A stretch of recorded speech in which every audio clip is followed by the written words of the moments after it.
The automated valet system recognized Kai Nakamura's palm print and logged him out at exactly 1847, the timestamp syncing automatically to his employer's payroll network. Another 12-hour shift cleaned from the records, reduced to numbers on a screen that nobody would ever look at twice. The holographic interface dissolved as he walked away from the employee exit of the Meridian Cultural Complex, leaving him standing in the parking structure's harsh LED glow with nothing but the sound of ventilation fans and the distant hum of air traffic overhead. His phone pulsed against his wrist, an incoming call from a secured line. Kai's throat tightened. Secured lines meant lawyers, and lawyers meant something had gone catastrophically wrong or impossibly right. He pressed his thumb to accept. Kai, don't go to that dinner. Marcus Webb's voice carried the weight of 40 years practicing corporate law. I'm not asking. I'm telling you as someone who's been protecting your interests for 3 years now. Stay away from your brother's place tonight. Kai leaned against the polymer composite wall, its surface cool even through his work uniform. The same uniform his nephew had photographed last week and uploaded to Social Stream with the caption, "When your uncle's net worth score is lower than his IQ and both are in the double digits #FamilyFail #HowTheMighty Fall." The post had accumulated 14,000 reactions before Kai even saw it. Marcus. What are you talking about? Takashi's quarterly family showcases tonight. I've been to 37 of these things, yes, and I've watched your family eviscerate you at 36 of them. Papers rustled on Marcus's end. Kai, your daughter just purchased your brother's commercial property. The Nakamura Financial Tower. All 47 floors. The transaction finalizes at midnight. If you show up before then, Takashi's lawyers could argue undue influence, could claim Yuki manipulated family connections for the sale.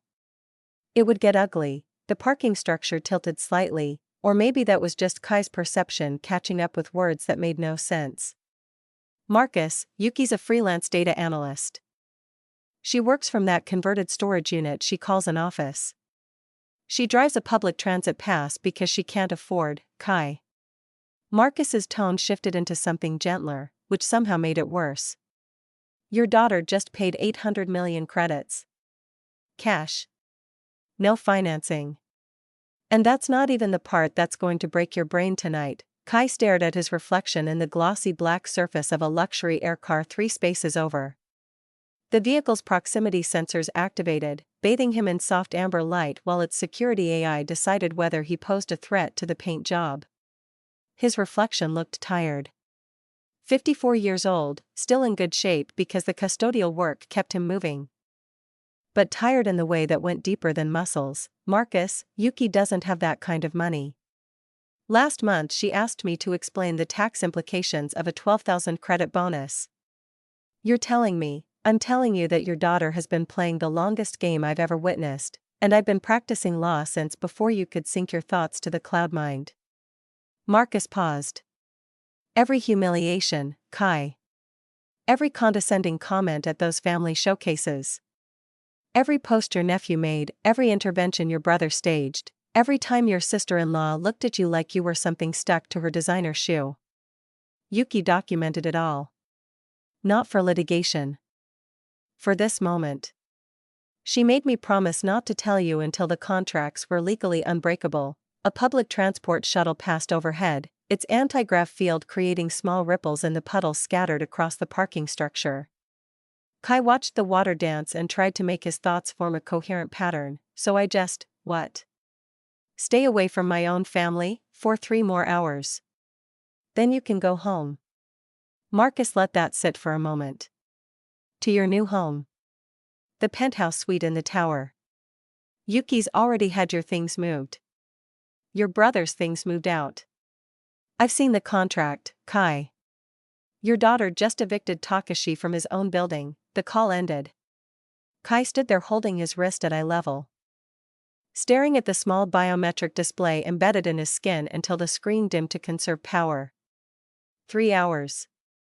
He had 3 hours to remember how he'd arrived at this moment, standing in a parking garage in a custodial uniform while his daughter executed a plan so elaborate that his own lawyer had been sworn to secrecy. Memory could be edited now, archived to external drives, even deleted if someone paid enough. But Kai had refused every neural implant beyond the basic communication array. He preferred his memories unfiltered, even the ones that hurt. Especially those. 12 years ago, Reina died. Ovarian cancer, stage 4, discovered too late because she'd been too busy managing her father's foundation to notice her own symptoms. The founder of Tanaka Technologies, one of the corporations that had shaped the cloud-mined infrastructure itself. Worth 40 billion credits at his death, all of it left to his daughter with explicit instructions that she'd shared with Kai on her deathbed. "Don't tell anyone," Reina had whispered, her hand trembling in his despite the neural-assisted pain management. The hospital room had smelled like antiseptic and failing flowers. "Give it away slowly. Live the life we chose together. Show Yuki that wealth is about impact, not image. Promise me," he'd promised. 2 months after the funeral, Takashi had called him into his corner office on the 47th floor. The one with windows that shifted opacity based on the viewer's mood. Currently transparent to showcase the glittering sprawl of the city below. "Take time to grieve," Takashi had said, his hand heavy on Kai's shoulder. "Take 6 months. A year. The firm will hold your position in investment strategy." Kai had taken the time. He'd taken Yuki, barely 17 and drowning in loss, and he'd moved them to a smaller apartment near the Meridian Cultural Complex. He'd taken the custodial position there because it was the place where Reina had volunteered, where they'd met during a charity art installation, where Yuki had taken coding classes as a child. He'd taken his grief and his secret fortune and his daughter and built a life that looked like failure to everyone who measured success in net worth scores and social media analytics. He'd never gone back to Takashi's firm. Never returned the calls about the position being filled. Never explained. The first family showcase after Reina's death, Kai had worn simple slacks and a button-down shirt that Yuki had helped him pick out. He'd lost weight from grief. His clothes hung differently. Takashi's wife, Michiko, had embraced him at the door of their smart home, all gleaming surfaces and AI-managed ambient lighting. Then she'd leaned close enough that only he could hear, "This is temporary, right? The custodian thing? People are asking questions. Our net worth score dropped 6 points when you changed careers. It affects the whole family cluster rating." Inside, Takashi had cornered him near the fully stocked bar that poured drinks based on biometric mood analysis. "Listen, brother. Grief rewires the brain. I read a study. But you've got Yuki to think about. My dealership's algorithm-managed investment division needs a consultant. 700,000 a year to start. It's a step down from your old position, but it's respectable. It would boost our family's social metrics." Kai had declined.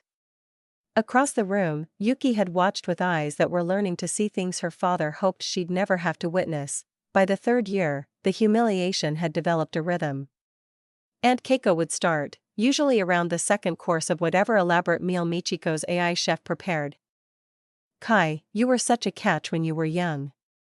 Stanford Neuroscience MBA, that investment strategy position, the viral TED Talk about ethical wealth distribution.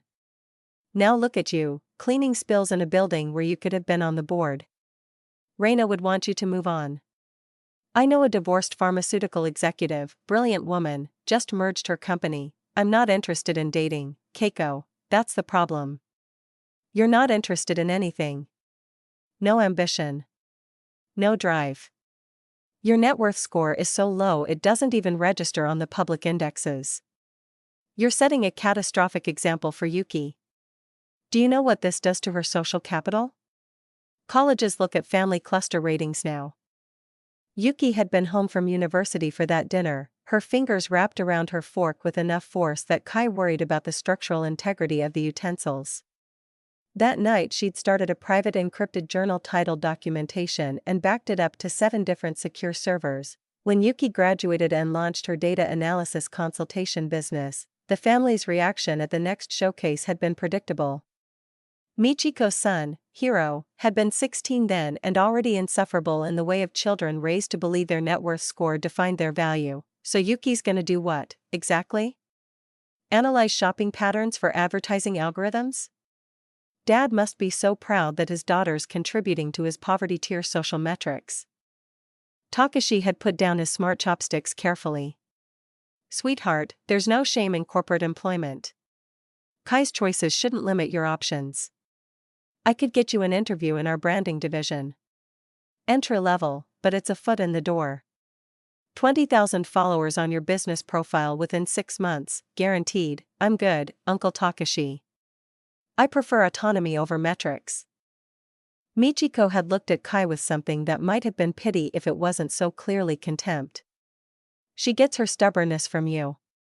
I hope she doesn't inherit your talent for self-destruction. Did you see her net worth score? It's almost as low as yours.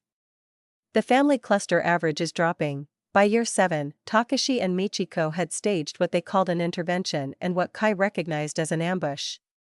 They'd prepared a holographic presentation that materialized in the center of the dining room, complete with color-coded graphs showing Kai's theoretical earning potential versus his actual income, the family's declining social metrics, and comparative analyses of career trajectories. Kai, we love you.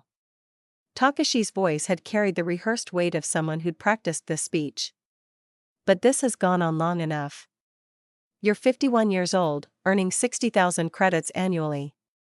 Yuki's struggling because she doesn't have a proper role model showing her how to leverage talent into capital.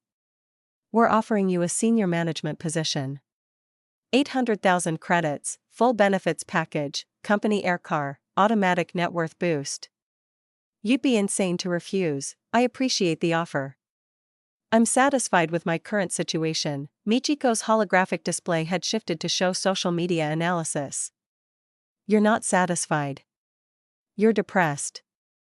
You're hiding from life in that mediocre apartment with your poverty wage job while your net worth score continues to crater.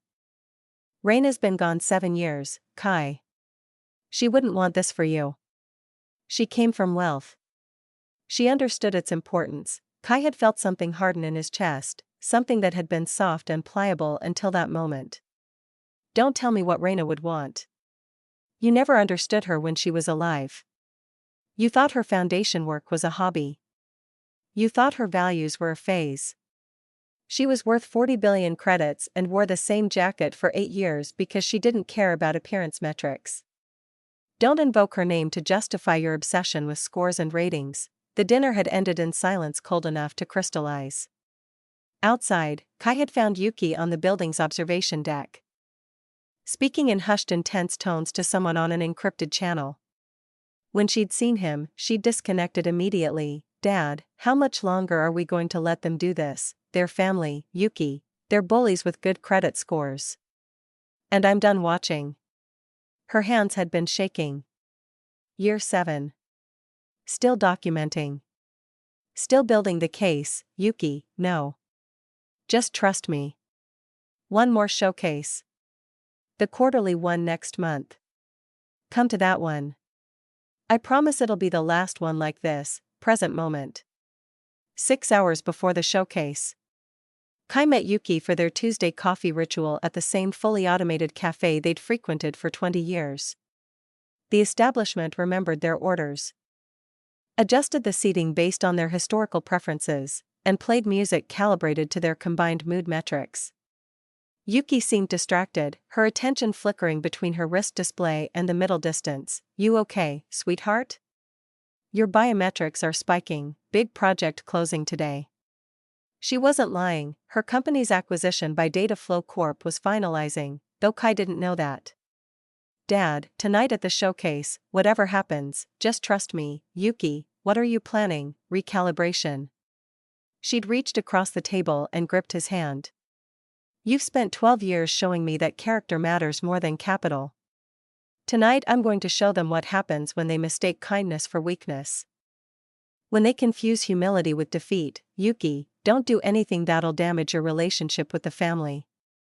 They're difficult, but, Dad. Her eyes had been bright with something that might have been anger or might have been tears or might have been both. You're still protecting them.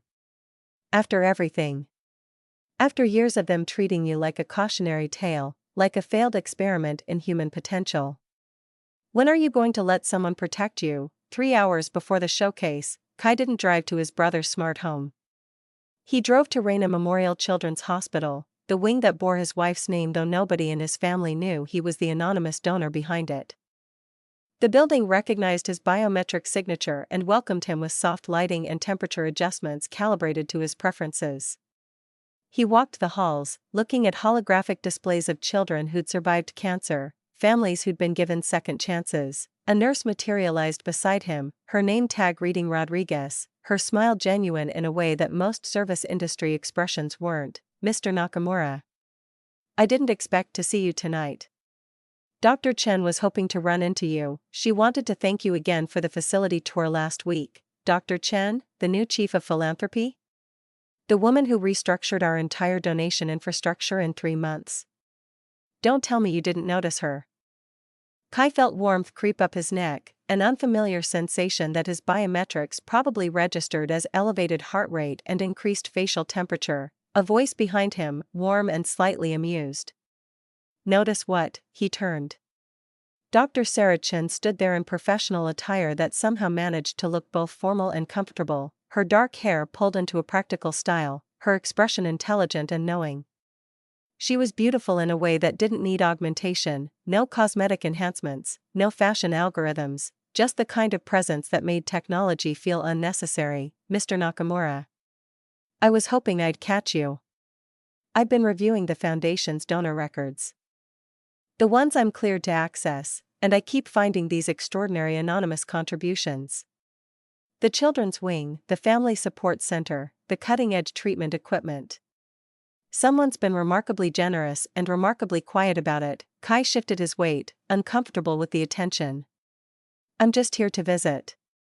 I find it centering. The staff mentioned you come every Tuesday evening. After your shift at the cultural complex. You spend your break time here instead of eating. My wife, this place saved her life when she was younger, before I knew her. She always wanted to give back. I'm continuing her work." Sarah studied him with the kind of attention that suggested she saw past the custodial uniform to something underneath. "You're either extraordinarily humble or you have the worst poker face I've ever encountered in philanthropy." She smiled. "Mr. Nakamura, I'm terrible at subtlety, so I'll just say it directly. Would you have dinner with me? Not here. Not surrounded by medical equipment. Somewhere we can talk without the scent of antiseptic and obligation." "Dr. Chen, I don't think, Sarah. And before you give me the speech about not being ready, I should clarify, I'm not proposing anything beyond conversation with someone who clearly understands what it means to build something meaningful instead of just chasing metrics. Everyone I meet in this sector is either wealthy and insufferable or so obsessed with their net worth score they've forgotten why any of it matters. You're different. I can tell." Kai found himself thrown off balance by her directness. "I have a family showcase tonight." But you're standing in a hospital instead of going to it?" He laughed, surprised by the sound. "Fair observation. Friday night. 7 p.m. There's this absurdly terrible virtual reality arcade on Harbor Street. My daughter insists it's ironically entertaining. We can grab cheap synthesized pizza afterward and you can tell me the real story of why someone in a custodian's uniform carries himself like he's seen both the top and bottom of the world and chose the bottom deliberately. That's oddly specific. I'm a doctor. Observation is my profession." She handed him a physical business card, actual paper, incredibly rare, with her personal number written on the back in real ink. "Think about it. No pressure." "But Kai, life's too short to refuse every good thing just because you're not sure you deserve it." She walked away, leaving him standing there with the card in his hand. For the first time in 12 years, something unfamiliar moved in his chest. Not guilt. Not grief. Something closer to possibility. His wrist display pulsed. 7:30 p.m. Time to face his family. He drove through the city, past buildings that adjusted their facades based on the collective mood of their occupants, under air traffic lanes that glowed with navigation lights. His brother's smart home rose from the hillside like something from an architectural magazine, all clean lines and responsive surfaces.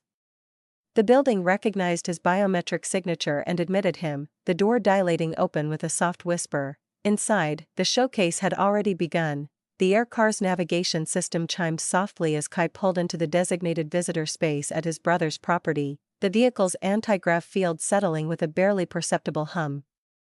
Through the windshield, the smart home rose like a monument to algorithmic excess, 12,000 square feet of self-adjusting architecture, surfaces that shifted opacity based on occupant mood, exterior panels that changed color to match the sunset.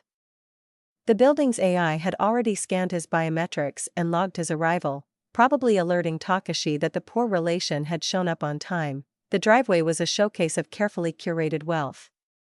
Takashi's Mercedes Air sedan with its custom holographic paint job. Michiko's BMW ground car, an affectation meant to signal old money taste. And Keiko's Lexus with its Neuralink integration. Hiro's graduation gift Tesla, barely 3 months old, already sporting a minor dent that the boy hadn't bothered repairing because he could just buy another. And there, among the gleaming status symbols, sat Yuki's ancient Subaru with its mismatched door panel and Kai's public transit pass clipped to his work bag.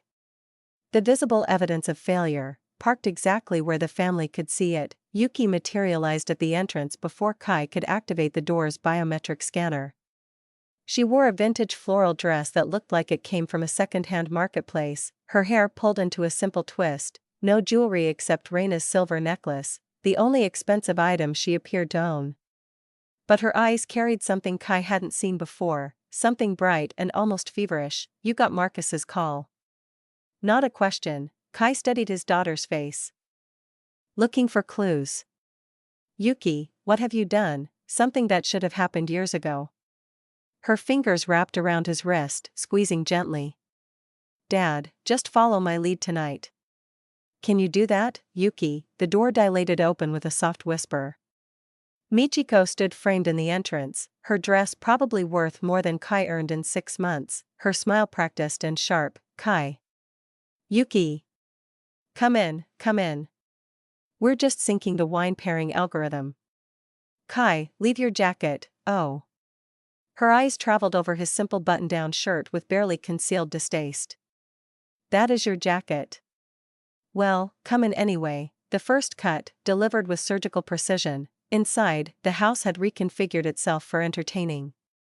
The dining area had expanded, walls sliding back to create an open space that could have housed 3 families comfortably. The table was imported Italian marble with embedded temperature controls, surrounded by chairs that adjusted ergonomically to each occupant. A chandelier composed of programmed light particles floated overhead, shifting colors in response to the room's collective mood. The place settings had been arranged with deliberate hierarchy, Takashi and Michiko at the heads, and Keiko positioned to Takashi's right, Hiro to Michiko's left. 2 seats remained at the far end, physically separated from the rest by nearly 3 meters of expensive stone. The successful side of the family. And the failures. And Keiko had brought someone, a woman in her mid-40s with intelligent eyes and an expression that suggested she'd rather be anywhere else.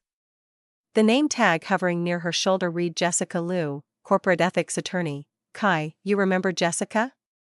Keiko's voice carried across the space. Top performance metrics at Columbia Law made partner track look effortless.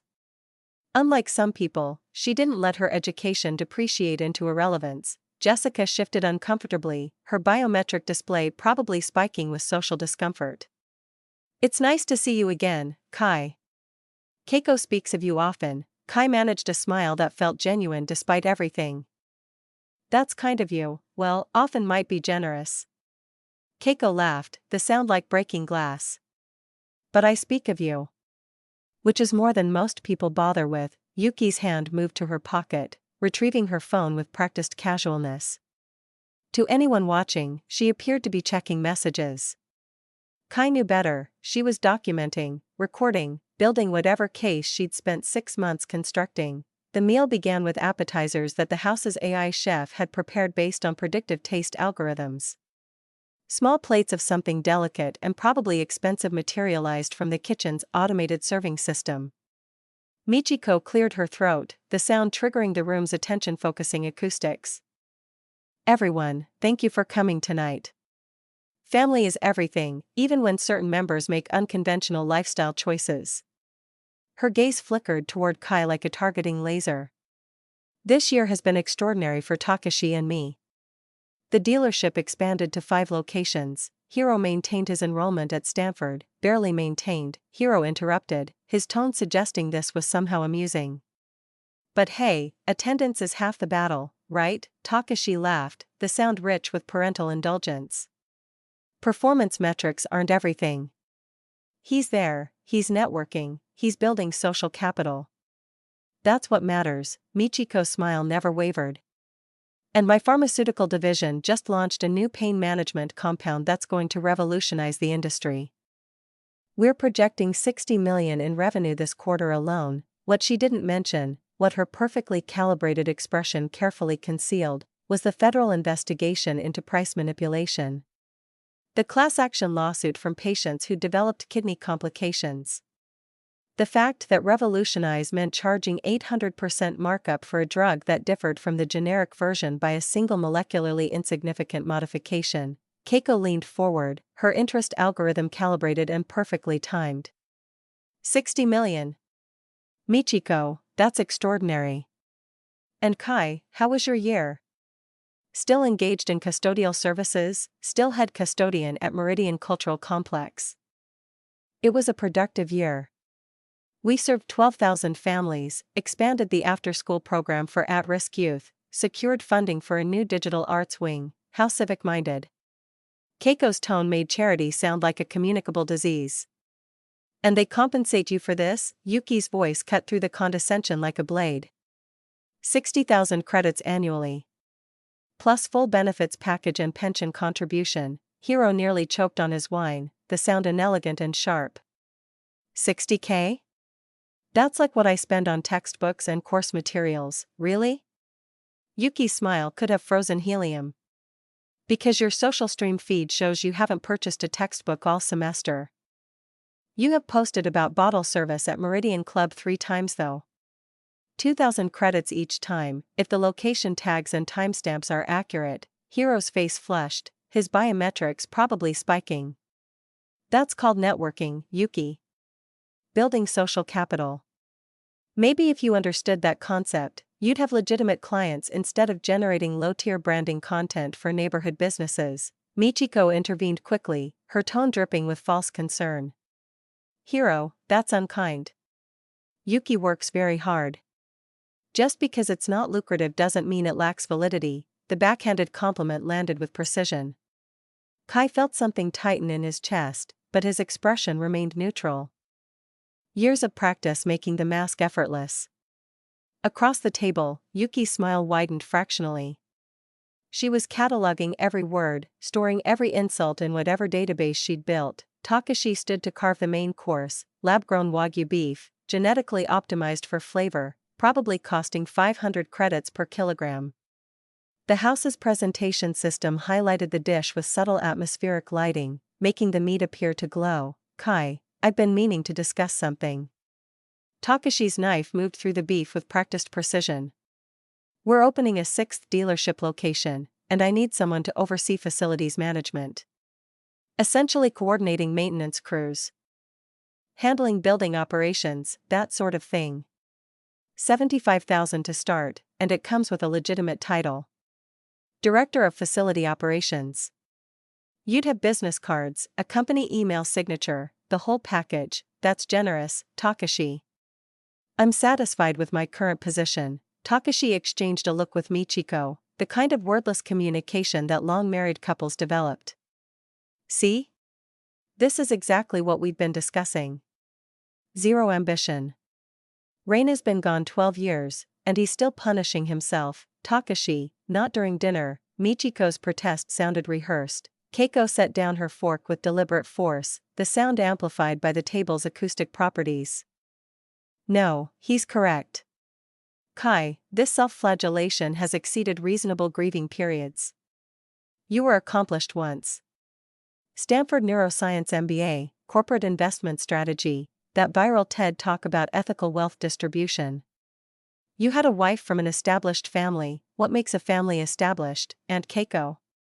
Yuki's voice was deceptively mild. Don't be deliberately obtuse, Yuki. Your mother came from significant capital. Legacy tech wealth. Her father was among the first Silicon Valley successes. The fact that she chose to squander it on philanthropic projects and community service was her prerogative, but it doesn't mean Kai needs to continue that delusion. Kai's voice emerged quieter than he'd intended. It wasn't a delusion. It was a purpose. Jessica Liu, who'd been studying her plate with intense focus, finally spoke. Kai, I heard you spend time at Reina Memorial Children's Hospital? That's meaningful work. I visit the children's wing. My wife was treated there when she was younger, before we met, the Reinich and Pediatric Oncology Wing? Jessica's interest seemed genuine. That's an extraordinary facility. The anonymous donor who funded it created something remarkable for the community. Silence settled over the table like atmospheric pressure. Nobody made the connection because the possibility was incomprehensible. Kai, who drove a vehicle older than some of the patients, who wore thrift store clothes, who earned barely enough to avoid poverty tier classification, he couldn't possibly be that donor. Michiko broke the silence with practiced ease. Well, whoever funded it probably optimized their tax deductions. That's how wealth operates, isn't it? Performing altruism while maximizing financial advantage. The irony escaped Michiko completely. Her pharmaceutical company was currently under federal investigation for exactly that kind of optimization, the legal kind that technically wasn't fraud but felt like it should be. Yuki stood abruptly. I'll help with the dessert course. In the kitchen, away from the table's surveillance and the room's mood-reading algorithms, Michiko cornered Yuki near the automated serving system. Kai could see them through the transparent wall, see his sister-in-law's body language shift into something more aggressive. He couldn't hear the words, but he could read Michiko's expression. Whatever she was saying, it wasn't kind. Yuki's response was brief, her face composed. She picked up the dessert plates, actual porcelain, another affectation meant to signal refined taste, and walked back toward the dining area. Michiko followed several paces behind, her expression troubled in a way that her biometric dampeners probably tried to hide. Back at the table, Hiro had his phone out, fingers swiping through some kind of editing interface. Check this out. I ran Uncle Kai's car through an AI filter that makes it look like a clown car. The algorithm even added a sad horn sound effect. I'm posting it. Hiro, before you do that, can I see your phone? Yuki's voice was casual, almost friendly. Hiro's eyes narrowed with suspicion. Why? I want to show you something about image compression. Professional advice. Might improve your content quality metrics. Hiro handed over the device with the careless confidence of someone who'd never had to worry about consequences. Yuki's fingers moved across the screen with impressive speed, her eyes scanning something before she returned the phone. Your compression ratios are fine. Post whatever you want. What Hiro didn't know, what none of them could see, was the screenshots Yuki had captured in those 15 seconds. His financial transfer records showing payments to essay writing services. His encrypted messages discussing grade manipulation. His private conversations mocking his parents' actual financial situation, the one they hid behind carefully curated social media posts. Keiko leaned back in her chair, the movement triggering subtle adjustments in the seat's support structure. Yuki, I've been meaning to ask. Are you seeing anyone? Your biological optimization window is narrowing, and the dating pool's quality metrics decline significantly after 30. I'm actually too busy for romantic involvement right now. Busy with what? Your small-scale design projects? Sweetheart, everyone needs a partner. Especially if you're continuing this entrepreneur performance. You'll need someone with stable income, someone with legitimate earning potential, to offset your creative pursuits, like Dad needed someone stable? Yuki's tone was innocent, her eyes dangerous. Your mother was an anomaly. And look how that resolved. Kai depleted her entire inheritance on who knows what, and now he's living in poverty-adjacent conditions. Kai felt his jaw tighten, felt the familiar pressure of words he couldn't say building behind his teeth. I didn't deplete Reina's inheritance. I'm managing it according to her specific instructions. Takashi's laugh was genuine, almost surprised. Managing it? Kai, come on. We all know Reina came from significant capital. But it's been 12 years. If anything substantial remained, you wouldn't be maintaining floors for 60,000 annually. There's plenty remaining. I'm just not spending it on personal luxuries. Michiko's expression shifted into something that might have been pity if it wasn't so obviously contempt. Oh, Kai. Is that the narrative you've constructed? That you're being noble? You're being irresponsible. You have a daughter. You should be building generational wealth, not distributing it to charity cases who'll never appreciate the sacrifice, like the youth at Dad's community center? Yuki's voice had sharpened. The ones who received scholarships from the anonymous donor fund? The ones who are currently in college because someone believed in their potential? That's precisely my point. Michiko leaned forward, her expression earnest in a way that felt rehearsed. Distributing resources to people who haven't earned them teaches nothing. Look at those youth. Did any of them send appreciation notes? Did any of them become productive citizens? Actually, yes. 23 are currently enrolled in universities. 11 have launched their own businesses. 5 are in medical school. I researched the statistics. You researched. Michiko stopped, recalibrating. Yuki, why are you defending this? Your father's charity compulsion is why you're struggling. Yuki stood slowly, her chair making no sound against the floor's adaptive surface. Struggling. You keep using that word. You all keep using it. The room's attention-focusing acoustics amplified the silence that followed. Kai felt something cold move through his chest, recognition without understanding. Yuki, don't, Dad, remember when you told me to trust you? When I asked you to come tonight and just trust me? Her hand moved to her phone, fingers dancing across the interface. It's time. Marcus called you. The paperwork cleared at 9:15 p.m. 11 minutes ago. What paperwork? Michiko's voice had gone sharp. What are you talking about? Yuki placed her phone on the table, screen facing upward. She opened her banking application and rotated the device so everyone could see. The balance was visible, unmistakable, impossible to misread. 287,450,000 yen. Hiro's voice cracked slightly.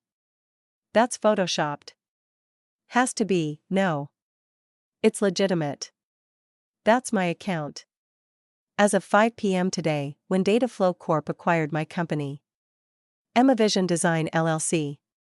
The low-tier branding content operation that Hiro loves mocking. Dataflow paid $280 million for it. The silence that followed had texture, had weight. Kai could feel it pressing against his skin. Takashi found his voice first. That's not possible. Yuki, if this is some kind of elaborate joke, it's not a joke. Want to see the acquisition agreement? She pulled up a document, legal text visible even from Kai's position. Signed this morning. The press release publishes tomorrow. I've been building this company for 7 years. Quietly. Because I wanted to see who in this family would support me for my character, not my capital. Michiko's hand trembled slightly as she reached for her wine glass, her biometric dampeners probably working overtime. You've had millions and you allowed us to believe you were struggling? No, Aunt Michiko. You believed I was struggling because I didn't perform wealth according to your metrics. I wore second-hand clothes because I like them. I drove an old car because it's reliable and I don't need status validation. I didn't post about my successes because I don't require external approval. You assumed struggle because you can't imagine success without an audience. Keiko's voice shook. You lied to us. I never lied. I said I ran a design company. I said I was managing fine. You heard struggling because that's what you wanted to hear.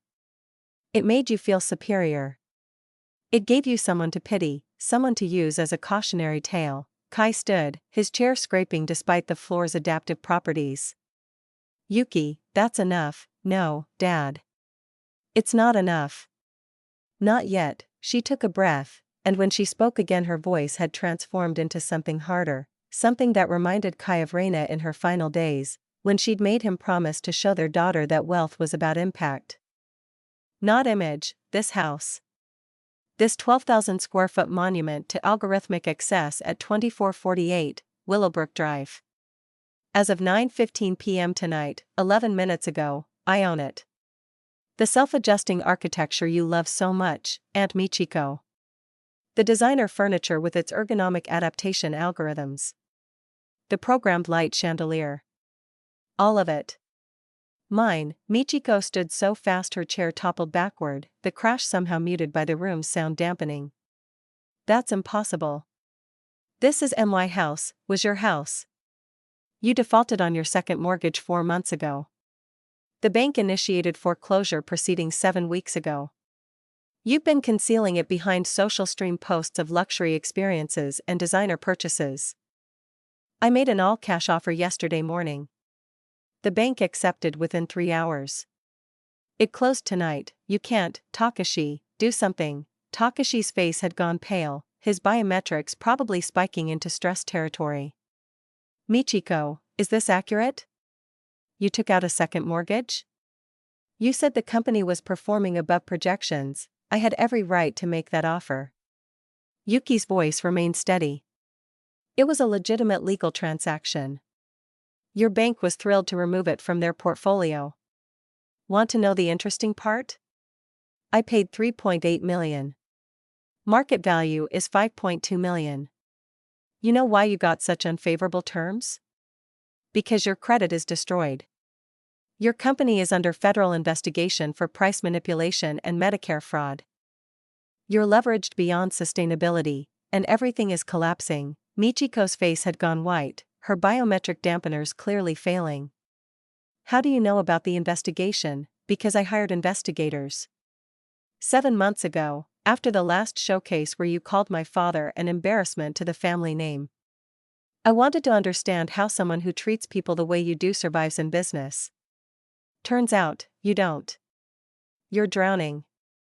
You've just been exceptionally skilled at concealing it behind what you called performing wealth. Hiro's voice cracked. This is insane. You can't just purchase someone's house. I can, and I did. And Hiro? Before you post any more clever content about my father's vehicle, you should know I have screenshots of your financial transfers. The ones where you're purchasing academic papers. The ones where you're paying people to complete your coursework. Stanford has an honor code, doesn't it? I wonder what would happen if someone submitted evidence of academic dishonesty to their ethics board. Hiro's face went pale, his hand moving instinctively to his phone as if he could delete the evidence remotely. I won't submit it. Unless you post one more thing about my father. Or me. Or anyone in this family who actually possesses integrity. Keiko found her voice. Though it sounded strangled. Yuki, this is cruel. We're family, are we? Because family doesn't spend 12 years using someone as emotional target practice. Family doesn't measure someone's value by their net worth score. Family doesn't mock a man for living according to his principles instead of your expectations. Kai's voice emerged quiet, almost lost in the room's acoustic management. Yuki, please. This isn't, Dad, no. Tears had appeared in Yuki's eyes, but her voice remained steel. You've been silent for 12 years. You've let them diminish you, insult you, patronize you, offer you entry-level positions like you're some charity case requiring salvation. You've smiled through it because you're kind. Because you believe in redemption. Because Mom taught you that how you treat people matters more than what you possess. She turned back to the table, to the family that had spent over a decade mistaking kindness for weakness, but kindness isn't weakness. And patience isn't stupidity. You all mistook my father's grace for failure. So here's what's going to happen. The truth hung in the air like ozone before a lightning strike. Yuki stood at the head of the table where Michiko had been sitting moments before, no longer the modest freelancer in thrift store clothes. She was a CEO who'd built an empire in silence and was now ready to make it deafening. My father has been lying to you. Yuki's voice carried across the room's acoustic management system. Well, not lying. Omitting. For 12 years, Kai felt his chest tighten. Yuki, don't, Dad. They need to hear this. All of it. She turned to face the family, all of them frozen in various stages of shock. their biometric displays probably screaming with stress markers. When my mother died, she left a trust fund. Legacy tech capital from her father's early position in the CloudMind infrastructure project. In 2013, when Mom passed, that trust was valued at 48 million credits. Dad could have retired. Could have lived in automated luxury.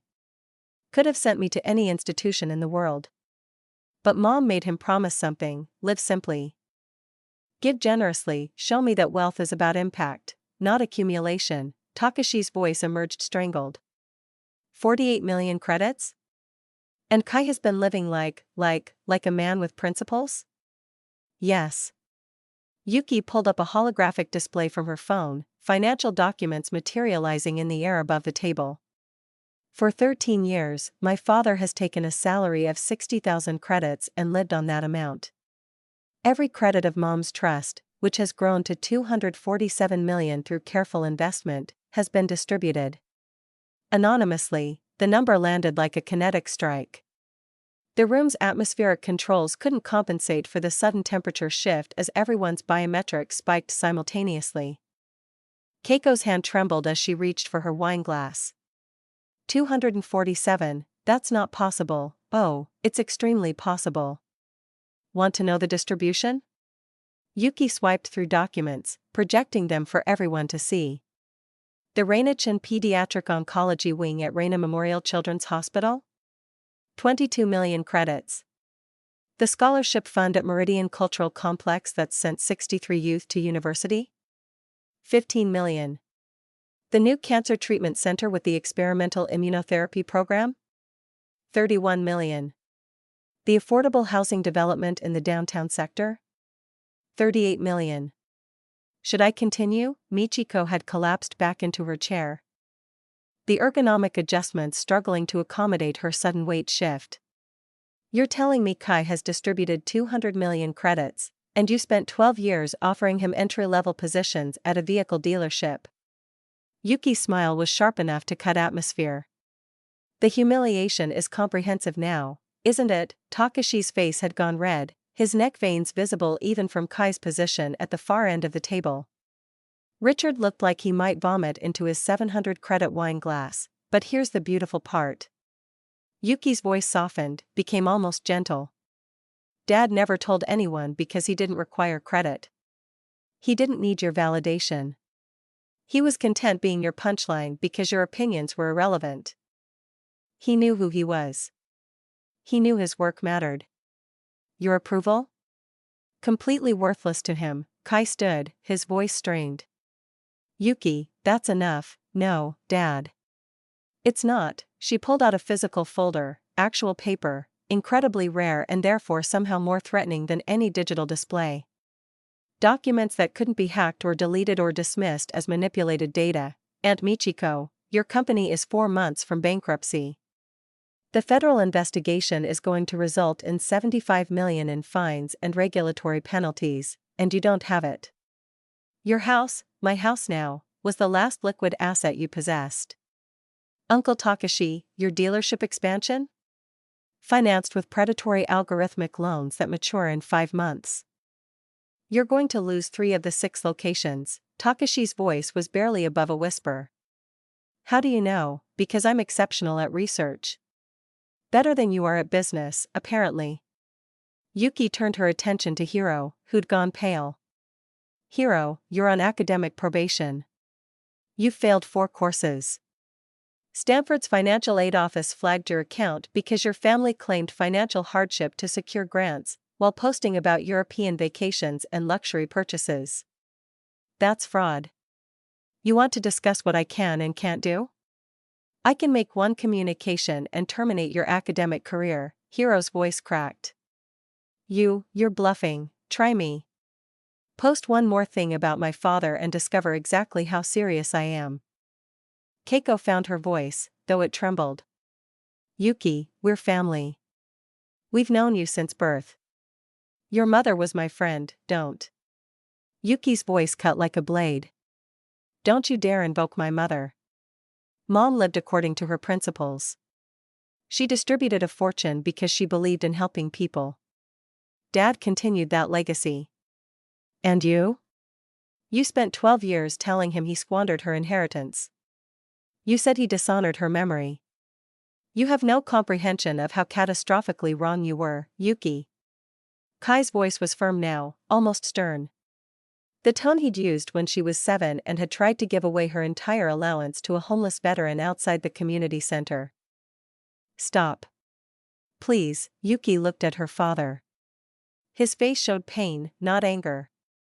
He wasn't upset that the truth had been revealed, he was upset that it was being weaponized, turned into ammunition for a war he'd never wanted to fight. This isn't what your mother would have wanted, Yuki's voice broke slightly. Mom would have wanted you to be treated with respect, your mother would have wanted me to show grace. Even when it's difficult. Especially when it's difficult. He looked around the table at his family, his brother, his sister-in-law, his nephew, his aunt. They weren't powerful anymore. They were just people. Flawed, terrified, suddenly very small people who'd had their entire worldview shattered in 15 minutes. Michiko, I'm sorry your company is failing. If you need help, real assistance, not just capital but strategy, connections, legal consultation, I know people. Takashi, if your dealerships are in trouble, there are restructuring options. I can connect you with specialists. Hiro, if you're failing your courses, perhaps it's because you're studying something you hate. We can discuss that. Michiko's voice was hollow, emptied of all its usual confidence. You're offering to help us? After tonight, after everything, after 12 years. Yes. Because that's what family does. Not because you deserve it. But because that's who I choose to be.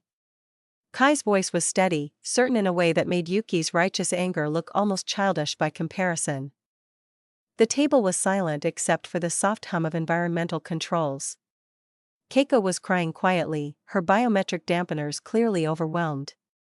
Hiro stared at his plate like it might contain answers. Takashi looked at Kai with something between shame and disbelief. Dad, you can't just, Yuki started. Yes, I can.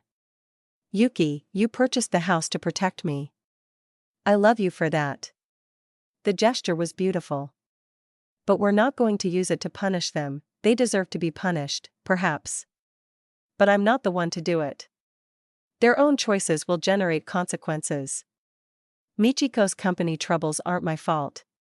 Takashi's business decisions aren't my responsibility. Hiro's academic problems aren't my doing. They'll face what they've created. But I won't twist the knife. I won't become the thing they mistook me for, someone whose worth is defined by their ability to hurt others. He stood, exhausted but dignified, looking every inch the Harvard MBA graduate they'd forgotten he was.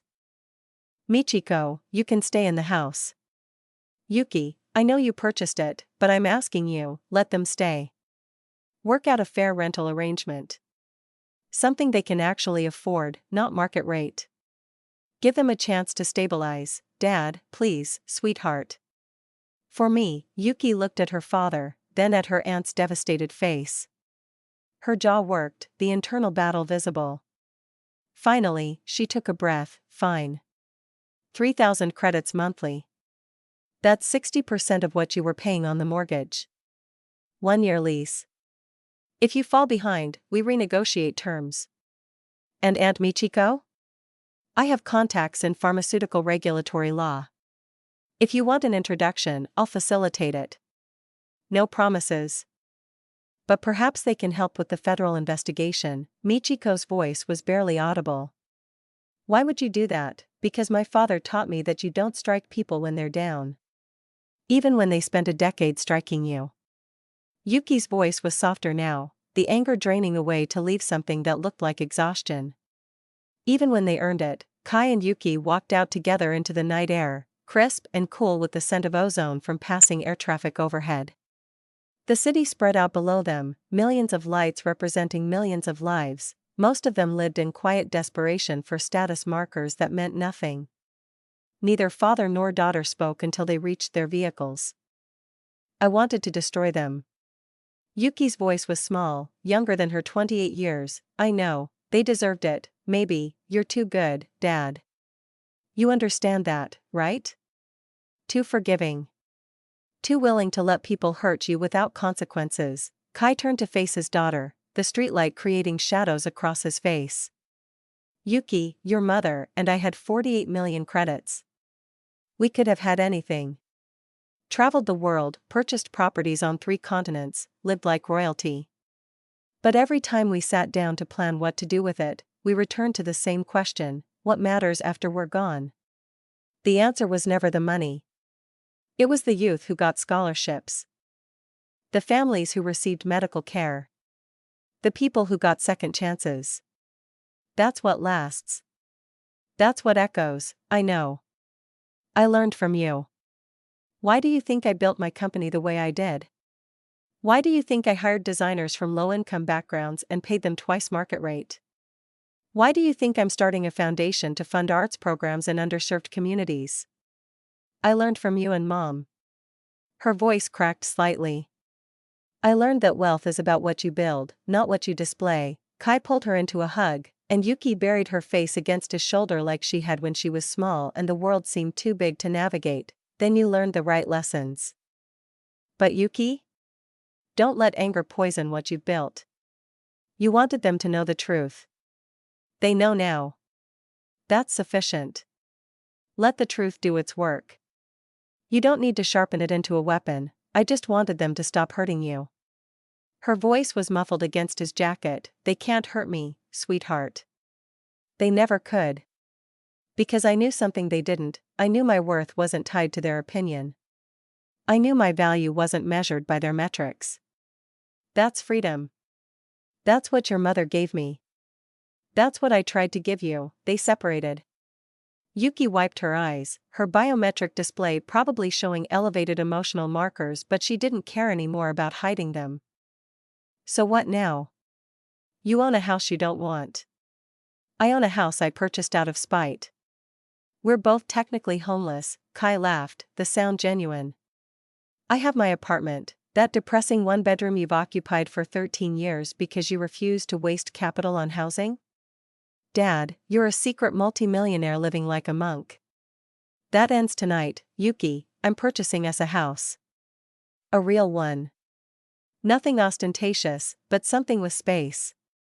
A yard. Maybe a guest room for when you have company. She grinned through tears. I saw that business card in your vehicle. Dr. Sarah Chen. Chief of Philanthropy. You going to call her? Kai felt warmth creep up his neck. How did you? I'm your daughter. I notice things. And Dad? Mom's been gone 12 years. She'd want you to be happy. She'd want you to have a life, not just a mission. Not just a legacy to protect. It's just coffee. Well, mini golf. And pizza. Mini golf? Yuki's eyes widened. Dad, that's where you took Mom on your first date, I know. His voice was soft. I remember, that's actually really sweet. Okay, you're calling her. Tomorrow. I'm going to message you every hour until you do. You're relentless. I learned from the best. 3 days later, Kai and Yuki sat at their usual automated cafe booth. 7 a.m., their standing appointment before Kai's shift and Yuki's workday. The morning light streamed through the transparent walls, the city slowly coming to life around them. Everything looked the same booth, same coffee program to their preferences, same ritual they'd maintained for 20 years, except everything was different. The press release published yesterday. Dataflow's acquisition is official. I've had 97 interview requests, including Wall Street Journal and TechCrunch. Yuki's fingers danced across her phone's holographic interface. Are you going to accept them? Selected ones. I want to control the narrative, successful woman in tech, emphasis on ethical business practices and fair compensation. But primarily, I want to discuss the foundation. We're starting with 60 million credits. Full scholarships for youth from low-income backgrounds who want to study art, design, or creative fields. Your mother would be proud. Kai's voice caught slightly. I'm naming it after her.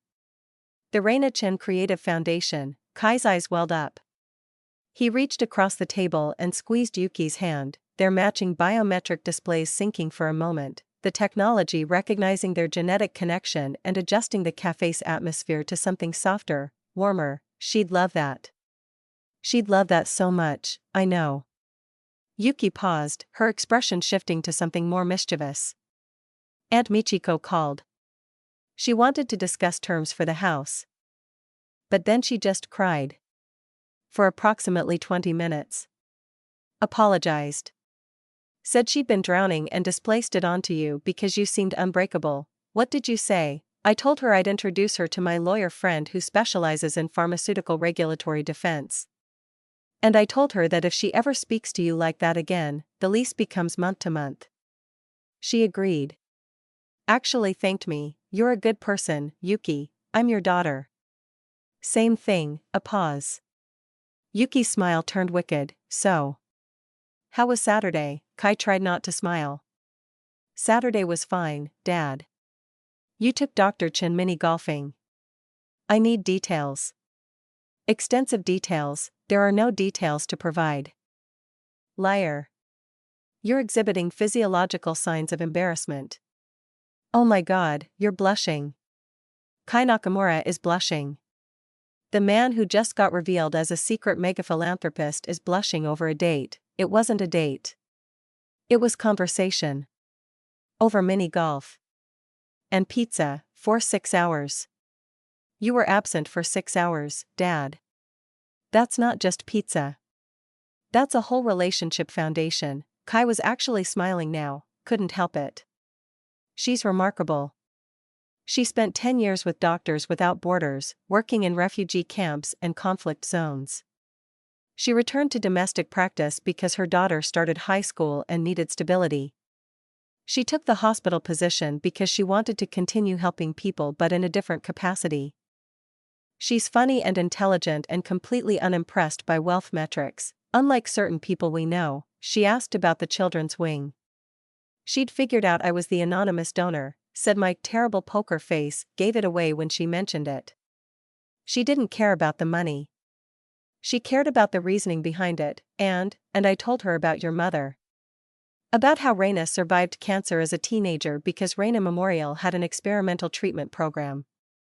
About how she spent her entire life believing she was living on borrowed time and wanted to make it count. About how distributing that money wasn't sacrifice, it was joy. It was the best thing we could have done with it. What did she say? She said, Kai, most wealthy people I meet want credit for their generosity. Want their names on buildings, want galas in their honor, want social media posts about their charitable nature. You give and hide. That's either pathological humility or genuine grace. I'm betting on grace.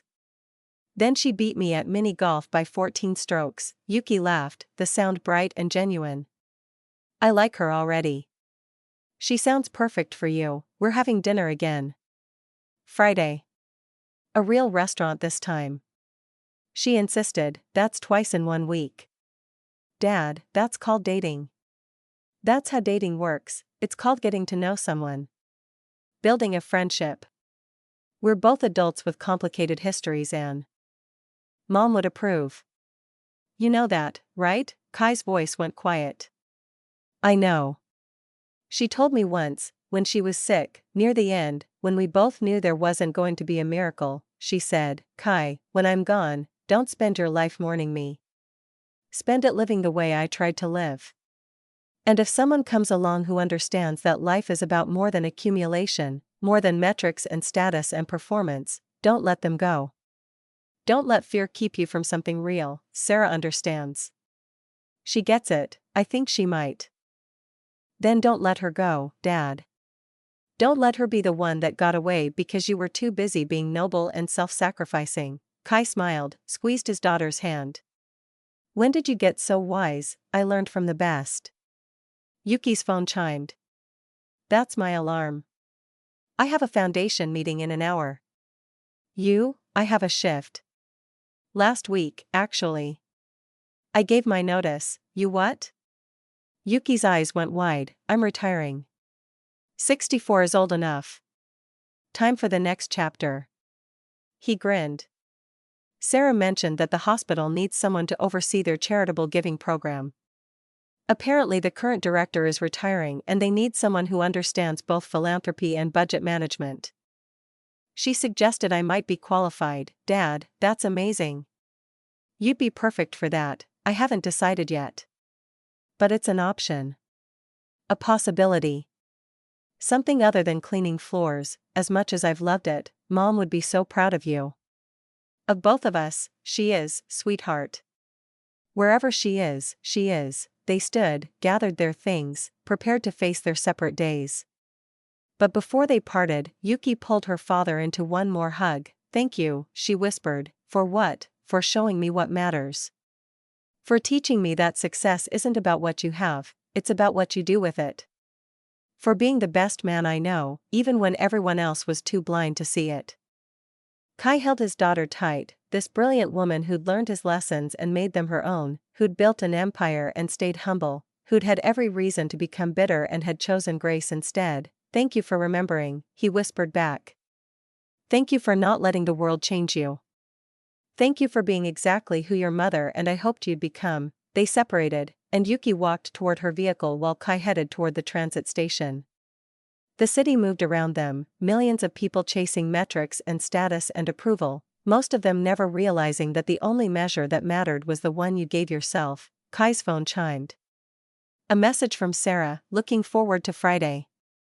Fair warning, I'm much better at real restaurants than mini golf.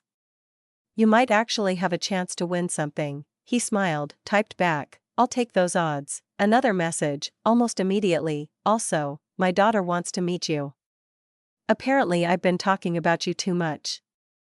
Hope that's not too forward. Kai's response came without hesitation, I'd like that. I'd like that very much. He pocketed his phone and boarded the transit car, finding a seat by the window. Outside, the city stretched toward the horizon, full of possibility and promise and people trying to find their way. Kai had found his path years ago, had walked it quietly and without fanfare, had measured his success and lives changed rather than credits accumulated. And now, maybe, he was being given the chance to walk it with someone else. Someone who understood. Someone who saw him not as a failure or a saint but as simply a man trying to live well, trying to make his brief time matter. The transit car accelerated smoothly, carrying him toward whatever came next.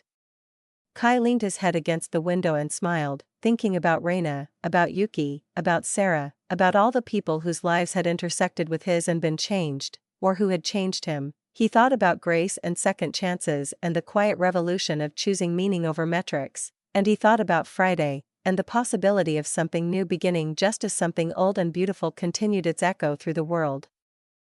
The transit car hummed forward into the morning light, and Kai closed his eyes, content.